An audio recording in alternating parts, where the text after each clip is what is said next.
ಶಾಸಕ ವಿನಯ್ ಕುಲಕರ್ಣಿಗೆ ಶಿಕ್ಷೆ ಪ್ರಕಟ ಆಗಿದೆ. ಜೀವಾವಧಿ ಶಿಕ್ಷೆಯನ್ನ ಪ್ರಕಟ ಮಾಡಿದ್ದಾರೆ ಜಡ್ಜ್. ಸೆಷನ್ಸ್ ಕೋರ್ಟ್ನಿಂದ ಶಿಕ್ಷೆ ಪ್ರಮಾಣ ಪ್ರಕಟ ಆಗಿರುವಂತದ್ದು. ಜೀವಾವಧಿ ಶಿಕ್ಷೆಯನ್ನ ವಿಧಿಸಲಾಗಿದೆ. ನ್ಯಾಯಮೂರ್ತಿ ಸಂತೋಷ್ ಗಜಾನನ ಭಟ್ ಅವರಿದ್ದಂತಹ ಪೀಠ ಏನಿದೆ, ಶಾಸಕ ವಿನಯ್ ಕುಲಕರ್ಣಿಗೆ ಶಿಕ್ಷೆಯನ್ನ ಪ್ರಕಟ ಮಾಡಿದ್ದಾರೆ. ಜೀವಾವಧಿ ಶಿಕ್ಷೆ ಪ್ರಕಟ ಆಗಿರುವಂತದ್ದು. ಸಿಬಿಐ ಅವರು ಹೇಳಿದ್ರು ಅತ್ಯಂತ ಕಠಿಣ ಶಿಕ್ಷೆಯನ್ನ ಇವರಿಗೆ ವಿಧಿಸಬೇಕು ಅಂತ. ಅದೇ ರೀತಿಯಲ್ಲಿ ಈಗ ಜೀವಾವಧಿ ಶಿಕ್ಷೆಯನ್ನ ಪ್ರಕಟ ಮಾಡಲಾಗಿದೆ. ವಿನಯ್ ಕುಲಕರ್ಣಿ ಟೆನ್ಷನ್ ಅಲ್ಲಿ ಇದ್ರು. ನಿನ್ನೆ ಕೂಡ ಕಣ್ಣೀರನ್ನ ಹಾಕೊಂಡು ಹೋಗ್ತಾ ಇದ್ರು ಪೊಲೀಸ್ ವೆಹಿಕಲ್ ಅಲ್ಲಿ. ಸೊ ಈ ಒಂದು ಮಾಡಿದಂತಹ ದೊಡ್ಡ ತಪ್ಪಿಗೆ ಶಿಕ್ಷೆ ಅನುಭವಿಸುವಂತಹ ಸಮಯ ಹತ್ತಿರ ಆಗಿದೆ. 2 ಬಾರಿ ಇದೇ ಕೇಸ್ನಲ್ಲಿ ಜೈಲು ಕೂಡ ಹೋಗಿ ಬಂದಾಗಿದೆ. ಬೇಲ್ ಮೇಲೆ ಹೊರಗೆ ಬಂದಿದ್ರು. ಈಗ ಶಿಕ್ಷೆ ಪ್ರಮಾಣ ಪ್ರಕಟ ಆಗಿರುವಂತದ್ದು. ಜೀವಾವಧಿ ಶಿಕ್ಷೆ ಪ್ರಮಾಣ ಪ್ರಕಟ ಆಗಿದೆ. ನ್ಯಾಯಮೂರ್ತಿ ಸಂತೋಷ್ ಗಜಾನನ ಅವರಿದ್ದಂತಹ ಪೀಠ ಏನಿದೆ, ಶಾಸಕ ವಿನಯ್ ಕುಲಕರ್ಣಿಗೆ ಜೀವಾವಧಿ ಶಿಕ್ಷೆಯನ್ನ ವಿಧಿಸಿ ಆದೇಶವನ್ನ ಹೊರಡಿಸಿದ್ದಾರೆ. ಇನ್ನೇನಿದ್ರು ಡೈರೆಕ್ಟ್ ಟು ಜೈಲ್ ಅಂತಾನೆ ಹೇಳಬಹುದು. ಶಾಸಕ ವಿನಯ್ ಕುಲಕರ್ಣಿ ನಿನ್ನೆ ಅಷ್ಟೇ ಕಣ್ಣೀರನ್ನ ಹಾಕೊಂಡಿದ್ರು. ತಾವು ಮಾಡಿದಂತಹ ತಪ್ಪನ್ನ ನೆನೆಸ್ಕೊಂಡು ಕಣ್ಣೀರನ್ನ ಹಾಕಿದ್ರು. ಜನರು ಅವರನ್ನ ಜನಪ್ರತಿನಿಧಿಯಾಗಿ ಆಯ್ಕೆ ಮಾಡಿಕೊಂಡು ವಿಧಾನಸಭೆಗೆ ಕಳಿಸ್ಕೊಟ್ಟಿದ್ರು. ಬರೋಬ್ಬರಿ 16 ಅಪರಾಧಿಗಳೇನಿದ್ರು ನೋಡಿ, ಅವರಿಗೂ ಕೂಡ ಜೀವಾವಧಿ ಶಿಕ್ಷೆಯನ್ನ ವಿಧಿಸಲಾಗಿದೆ. ವಿನಯ್ ಕುಲಕರ್ಣಿಗೂ ಕೂಡ ಜೀವಾವಧಿ ಶಿಕ್ಷೆ, ಇನ್ಕ್ಲೂಡಿಂಗ್ ವಿನಯ್ ಕುಲಕರ್ಣಿ. ಬರೋಬ್ಬರಿ 16 ಜನ, ಅಂದ್ರೆ ಇದರಲ್ಲಿ ಒಟ್ಟು 17 ಜನ ಅಪರಾಧಿಗಳಿರುವಂತದ್ದು. 19ನೇ ಆರೋಪಿ ಚನ್ನಕೇಶವಗೆ 7 ವರ್ಷ ಜೈಲು ಶಿಕ್ಷೆಯನ್ನ ವಿಧಿಸಲಾಗಿದೆ.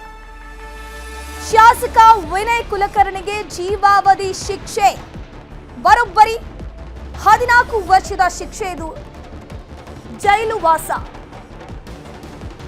19ನೇ ಆರೋಪಿ ಚನ್ನಕೇಶವಗೆ 7 ವರ್ಷ ಜೈಲು ಶಿಕ್ಷೆಯನ್ನ ವಿಧಿಸಲಾಗಿದೆ. ತಮ್ಮ ಅಧಿಕಾರವನ್ನ ದುರ್ಬಳಕೆ ಮಾಡಿಕೊಂಡಿದ್ರು ವಿನಯ್ ಕುಲಕರ್ಣಿ ಅವರು. ಇಡೀ ಕೇಸನ್ನೇ ತಿರ್ಚುವಂತಹ ಕೆಲಸವನ್ನ ವಿನಯ್ ಕುಲಕರ್ಣಿ ಮಾಡಿದ್ರು. ಜಮೀನು ವ್ಯಾಜ್ಯದ ವಿಚಾರಕ್ಕೆ ಸಂಬಂಧಪಟ್ಟಂತೆ ಈ ಒಂದು ಕೊಲೆ ಆಗಿದೆ ಅನ್ನೋ ರೀತಿ ಬಿಂಬಿಸೋಕೆ ಪೊಲೀಸರ ಸಹಾಯವನ್ನ ಪಡ್ಕೊಂಡು ಮುಂದಾಗಿದೆ. ಸೊ ಈಗ ಈ ಒಂದು ಕೇಸ್ಗೆ ನ್ಯಾಯ ಸಿಕ್ಕಿದೆ. ಬರೋಬ್ಬರಿ 10 ವರ್ಷಗಳ ದೀರ್ಘ ಹೋರಾಟಕ್ಕೆ ನ್ಯಾಯ ಸಿಕ್ಕಿರುವಂಥದ್ದು.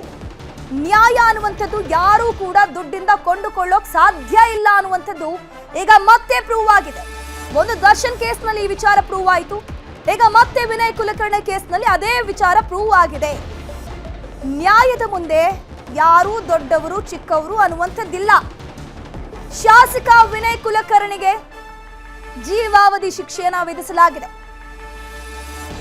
ಇನ್ನು ಅವರ ಶಾಸಕ ಸ್ಥಾನವೂ ಕೂಡ ಅವರ ಕೈಯಲ್ಲಿ ಉಳಿಯೋದಿಲ್ಲ. ಗಮನಿಸ್ತಾ ಹೋಗ್ಬೋದು. 16 ಅಪರಾಧಿಗಳಿಗೀಗ ಜೀವಾವಧಿ ಶಿಕ್ಷೆಯನ್ನ ವಿಧಿಸಲಾಗಿದೆ. 19ನೇ ಆರೋಪಿ ಚನ್ನಕೇಶವಗೆ 7 ವರ್ಷ ಜೈಲು ಶಿಕ್ಷೆ ಆಗಿರುವಂಥದ್ದು. ನಿನ್ನೆ ವಿನಯ್ ಕುಲಕರ್ಣಿ ಪರ ವಕೀಲರೇನಿದ್ದಾರೆ ಒಂದಷ್ಟು ವಾದವನ್ನ ಮಂಡಿಸಿದ್ರು. ಏನಪ್ಪಾ ಅಂತಂದ್ರೆ, ಅವರು 3000 ಹಸುಗಳನ್ನ ಸಾಕ್ತಾ ಇದ್ದಾರೆ, ಹೆಂಡತಿ ಮತ್ತು ಚಿಕ್ಕ ಮಗ ಇರುವಂಥದ್ದು. ಹಾಗಾಗಿ ಅತಿ ಹೆಚ್ಚು ಅಂದ್ರೆ ಅತಿ ಕಠಿಣ ಶಿಕ್ಷೆಯನ್ನು ಕೊಡಬೇಡಿ, ಅದು ದೀರ್ಘ ಸಮಯದವರೆಗಿನ ಶಿಕ್ಷೆಯನ್ನು ಕೊಡಬೇಡಿ, ಪ್ರಾಣಿ ಪ್ರಿಯರು ಅಂತೆಲ್ಲ ಹೇಳ್ಕೊಂಡು ವಿನಯ್ ಕುಲಕರ್ಣಿ ಪರ ವಕೀಲರು ವಾದವನ್ನ ಮಂಡಿಸಿದ್ರು. ಬಟ್ ಇಲ್ಲಿ ಪ್ರಾಣಿ ಪ್ರಿಯರು ಅಂತ ಆದ್ರೆ ಒಂದು ಮರ್ಡರ್ ಕೇಸ್ನಲ್ಲಿ ಯಾಕೆ ಸಪೋರ್ಟ್ ಮಾಡ್ತಾರೆ, ಯಾಕೆ ಇವರು ಹೆಲ್ಪ್ ಮಾಡ್ತಾರೆ ಅನ್ನುವಂಥದ್ದು ಕೂಡ ಪ್ರಶ್ನೆ ಆಗುತ್ತೆ. ಈಗ ಗೊತ್ತಾಯ್ತಾ ಇವರಿಗೆ ಪ್ರಾಣಿ ಪ್ರಿಯರು ಅನ್ನುವಂಥದ್ದು ಅಥವಾ ಮತ್ತೊಂದು ಮಗದೊಂದು ಅನ್ನುವಂಥದ್ದು. ತಪ್ಪು ಮಾಡಿದ್ಮೇಲೆ ಎಲ್ಲರೂ ಕೂಡ ಶಿಕ್ಷೆಯನ್ನ ಅನುಭವಿಸಲೇಬೇಕು. ಅದೇ ರೀತಿ ಶಾಸಕರಾದ್ರೇನು ಸಚಿವರಾದ್ರೇನು. ಈಗ ಶಾಸಕ ವಿನಯ್ ಕುಲಕರ್ಣಿಗೆ ಜೀವಾವಧಿ ಶಿಕ್ಷೆ ಪ್ರಕಟ ಆಗಿದೆ. ನ್ಯಾಯಮೂರ್ತಿ ಸಂತೋಷ್ ಗಜಾನನ ಭಟ್ ಅವರಿದ್ದಂತಹ ಪೀಠದಲ್ಲಿ ಶಿಕ್ಷೆ ಪ್ರಮಾಣ ಪ್ರಕಟ ಆಗಿರುವಂಥದ್ದು. ನಿನ್ನೆ ಅಷ್ಟೇ ಕಣ್ಣೀರನ್ನ ಹಾಕಿದ್ರು ಮೀಡಿಯಾದವರ ಮುಂದೆ. ಸ್ಕ್ರೀನ್ ಅಲ್ಲಿ ನೋಡ್ತಾ ಇದ್ರೆ ನಿನ್ನೆಯ ದೃಶ್ಯಾವಳಿ ಇದು. ನಿನ್ನೆ ಅವರನ್ನ ಕೋರ್ಟ್ನಿಂದ ಜೈಲಿಗೆ ಕರ್ಕೊಂಡು ಹೋಗುವಂತ ಸಂದರ್ಭದಲ್ಲಿ ಕಣ್ಣೀರನ್ನ ಹಾಕ್ತಾ ಇದ್ರು. ಯಾಕಂದ್ರೆ ಅವ್ರ ಹತ್ರ ಭಯ ಇತ್ತು, ಏನಾಗಬಹುದು ನಾಳೆ ತೀರ್ಪು ಪ್ರಕಟ ಆಗುತ್ತಲ್ವಾ ಅಂತ. ಅದೇ ರೀತಿ ಈಗ ಜೀವಾವಧಿ ಶಿಕ್ಷೆ ಆಗಿದೆ. ತಾವು ಮಾಡಿದ ತಪ್ಪಿಗೆ ಜೈಲು ಶಿಕ್ಷೆಯನ್ನ ಅನುಭವಿಸಲಿದ್ದಾರೆ. 2 ಬಾರಿ ಜೈಲಿಗೆ ಹೋಗ್ತಾರೆ ವಿನಯ್ ಕುಲಕರ್ಣಿ ಅವರು. ಇದೇ ವಿಚಾರಕ್ಕೆ ಸಂಬಂಧಪಟ್ಟಂತೆ ಇದೇ ಒಂದು ಮರ್ಡರ್ ಕೇಸ್ನಲ್ಲಿ ಕಾಂಗ್ರೆಸ್ ಸರ್ಕಾರ ಆಡಳಿತದಲ್ಲಿದ್ದಂತಹ ಸಂದರ್ಭದಲ್ಲಿ ಒಂದು ಮರ್ಡರ್ ಆಗುತ್ತೆ, ಈ ಕೇಸನ್ನ ಉಲ್ಟಾ ಪಲ್ಟಾ ಮಾಡಿ ಹಾಕ್ತಾರೆ, ಜಮೀನು ವ್ಯಾಜ್ಯ ಅಂತ. ಅದಾದ ಮೇಲೆ ಬಿಜೆಪಿ ಗೌರ್ಮೆಂಟ್ ಬರುತ್ತೆ, 2 ಬಾರಿ ಜೈಲಿಗೆ ಹೋಗಿ ಅವರು ವಾಪಸ್ ಬರ್ತಾರೆ. ನೋಡಬೇಕು ಅದು ಕೂಡ ಇಲ್ಲಿ ಕನ್ಸಿಡರ್ ಆಗತ್ತಾ ಅಂತ. 16 ಲಕ್ಷ ರೂಪಾಯಿ ಹಣವನ್ನ ಪರಿಹಾರವಾಗಿ ಕೊಡೋಕೆ ಸೂಚನೆ ನೀಡಲಾಗಿದೆ. ಯೋಗೇಶ್ ಗೌಡರ ಮಕ್ಕಳಿಗೆ ಪರಿಹಾರ ನೀಡಬೇಕು. ಬರೋಬ್ಬರಿ 16 ಲಕ್ಷ ಹಣವನ್ನ ನೀವು ಪರಿಹಾರವಾಗಿ ಅವರಿಗೆ ಕೊಡಬೇಕು. A1 ಬಸವರಾಜ್ ಮುತ್ತಗಿ ಮಾಫಿ ಸಾಕ್ಷ್ಯ ಖಚಿತಪಡಿಸಿದೆ ಕೋರ್ಟ್. 16 ಲಕ್ಷ ರೂಪಾಯಿ ಹಣವನ್ನ ಪರಿಹಾರವಾಗಿ ಕೊಡಬೇಕು.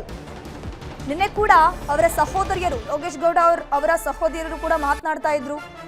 ಸತತವಾಗಿ 10 ವರ್ಷಗಳ ಕಾಲ ನಾವು ಹೋರಾಟ ಮಾಡ್ತಾ ಬಂದಿದ್ವಿ, ಈ ಒಂದು ಮರ್ಡರ್ ಅನ್ನ ತಪ್ಪಿಸುವಂತ ಕೆಲಸ ಮಾಡಬಹುದಿತ್ತು, ಬಟ್ ಯಾರೂ ಕೂಡ ಅದು ಮಾಡಕ್ ಬಂದಿಲ್ಲ. ಬಟ್ ನನ್ನ ತಮ್ಮನ ಸಾವಾಗಿದೆ, ಈಗೇನ್ ಮಾಡುವಂಥದ್ದು? ಅವ್ರಿಗೂ ಕೂಡ ಮಕ್ಕಳಿದ್ದಾರೆ, ಹೆಂಡತಿ. ಸೊ ಈಗ ಯೋಗೇಶ್ ಗೌಡರ ಮಕ್ಕಳಿಗೆ ಪರಿಹಾರ ನೀಡೋಕೆ ಕೋರ್ಟ್ ಸೂಚನೆ ಕೊಟ್ಟಿದೆ. ಅದ್ರ ಜೊತೆಗೆ A1 ಬಸವರಾಜ್ ಮುತ್ತಗಿ ಮಾಫಿ ಸಾಕ್ಷ್ಯವನ್ನು ಕೂಡ ಖಚಿತಪಡಿಸಲಾಗಿದೆ ಇಲ್ಲಿ ಕೋರ್ಟ್ನಲ್ಲಿ. ಎಲ್ಲ ವಿಚಾರಗಳನ್ನ ಪರಿಗಣಿಸಿ ಇಲ್ಲಿ ಜೀವಾವಧಿ ಶಿಕ್ಷೆಯನ್ನ 16 ಜನ ಆರೋಪಿಗಳಿಗೆ ಕೊಟ್ಟಿರುವಂತದ್ದು, ಅಪರಾಧಿಗಳಿಗೆ.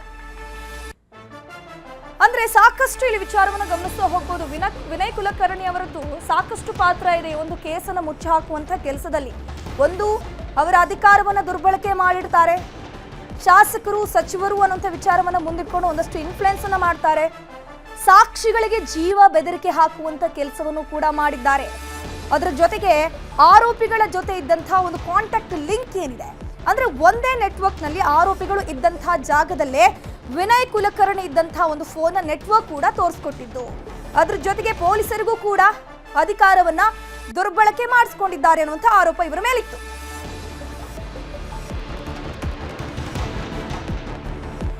ಇದ್ರ ಬಗ್ಗೆ ಹೆಚ್ಚಿನ ಮಾಹಿತಿ ನೀಡ್ತಾ ಹೋಗ್ತಾರೆ ನಮ್ಮ ಪ್ರತಿನಿಧಿ ಮುನಿರಾಜು, ನೇರ ಸಂಪರ್ಕದಲ್ಲಿ ಜಾಯಿನ್ ಆಗಿದ್ರೆ. ಮುನಿರಾಜು, ಈಗ ವಿನಯ್ ಕುಲಕರ್ಣಿ ಸೇರಿ ಒಟ್ಟು 16 ಜನರಿಗೆ ಜೀವಾವಧಿ ಶಿಕ್ಷೆ ವಿಧಿಸಲಾಗಿದೆ. ಎಷ್ಟು ವರ್ಷ ಇರುತ್ತೆ? ಅದ್ರ ಜೊತೆಗೆ ವಿನಯ್ ಕುಲಕರ್ಣಿಗೆ ಮುಂದಿರುವಂತಹ ಹೆಜ್ಜೆಗಳು ಏನೇನು ಅಂತ?